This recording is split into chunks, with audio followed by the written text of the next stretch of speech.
প্রণাম জানাই আমাদের পিতা মাতা শ্রী জুয়াল চরণে, যাদের অশেষ করুণায় মানব রূপে এই ধরায় এসেছি। প্রণাম জানাই বাবা হরচাঁদ শান্তি মাতা, বাবা গুরুচাঁদ মাতা সত্যমামা শ্রী জুয়াল চরণে। প্রণাম জানাই গুরু গোসাইতে শ্রী জুয়াল চরণে। প্রণাম জানাই যেখানে যত হরি ভক্ত আছেন জানরা আমাদের ঠাকুরের গ্রন্থ পাঠ সূর্যের তানাদের শ্রী জুয়াল চরণে। আমাদের ঠাকুরের গ্রন্থ পাঠ চলাকালীন যদি কোনো ভুল ত্রুটি হয় নিজে মনে ক্ষমা করে দেবেন, আশীর্বাদ করবেন আমরা যতদিন বেঁচে থাকি যেন ঠাকুরের নাম করতে পারি। জয় হরি বল। শ্রী শ্রী হরিনীল অমৃত ভক্ত জয়সাদ উপখ্যান 203 পৃষ্ঠা।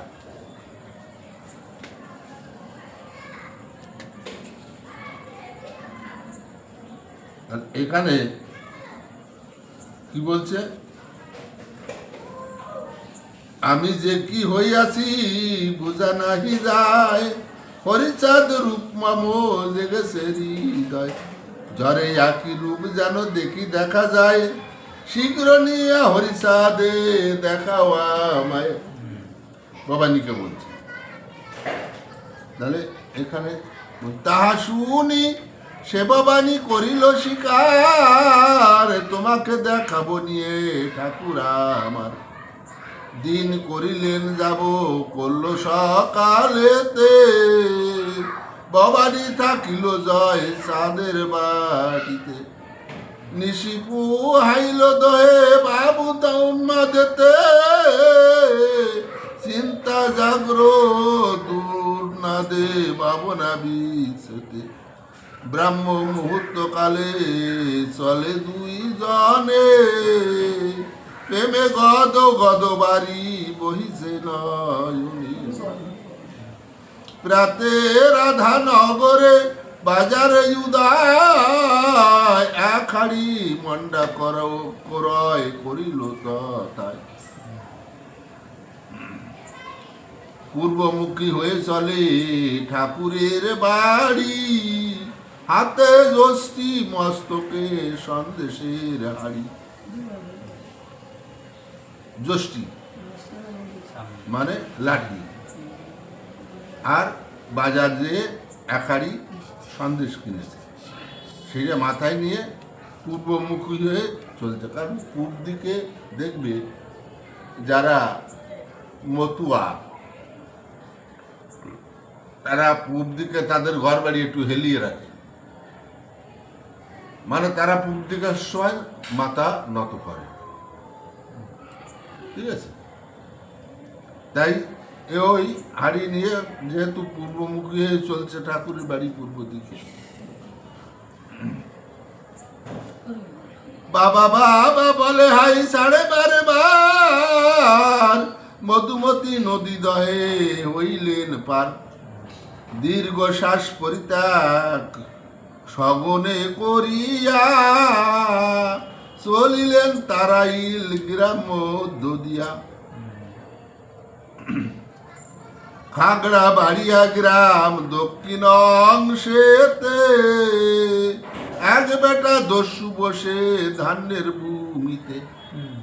এখন যে রাস্তা দিয়ে যাবে, তখন তো রাস্তা ছিল না, সব ওই মাঠ ঘাট জমি আল দিয়ে সবাই চলত, তা সেইখান দিয়ে যাচ্ছে, সেখানে এক বেটা দস্যু বসে আছে। দস্যু কি করছে,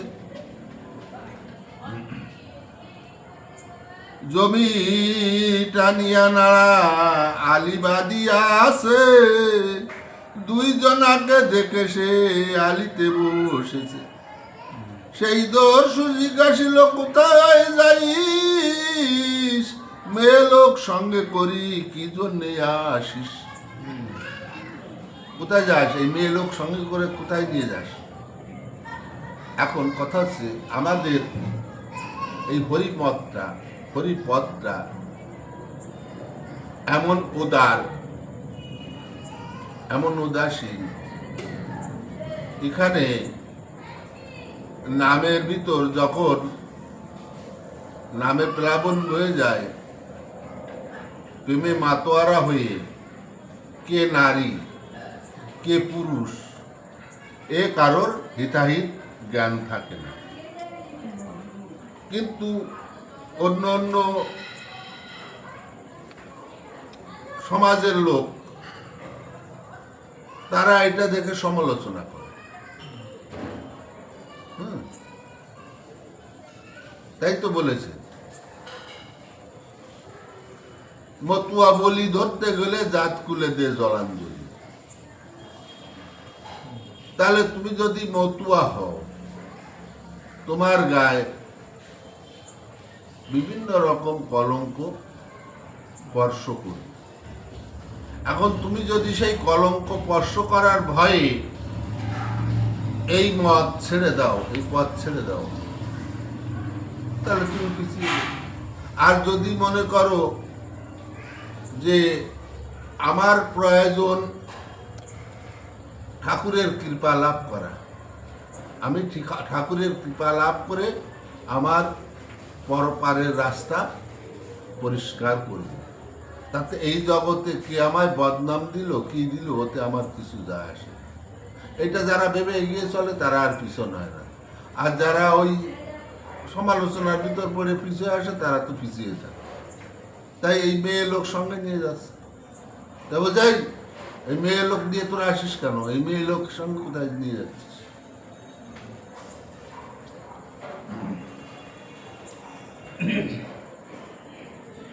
একমাত্র মেয়ে লোক করিয়া সঙ্গেতে, কোথায় যাইস তোরা কোন সাহসেতে? জয়সাদ কহে আমি উড়াকান্দি যাই, উনি মোর বড় দিদি আমি ছোট ভাই। এক বাবা হরিচাঁদ বাবার উদ্দেশ্যে, ভাই বোন চলিয়াছি নির্বিকার দেশে। দস্যু বলে কি ঠাকুর পেয়েছিস তোরা, মস্তকে হাড়ি তোর হাড়িতে কি ভরা? তোরা কি ঠাকুর পেয়েছিস? মানে এই যে নমঃশূদ্র কুলে ঠাকুর জন্মগ্রহণ করেছে এটা মানিয়ে নিতে পারে না অনেক। ঠিক আছে, জয়সাদ বলে মোর হাড়িতে সন্দেশ, দস্যু বলে কেন নিস করে এত ক্লেশ। ঠিক আছে, আজকে পর্যন্ত থাক। হরি বল।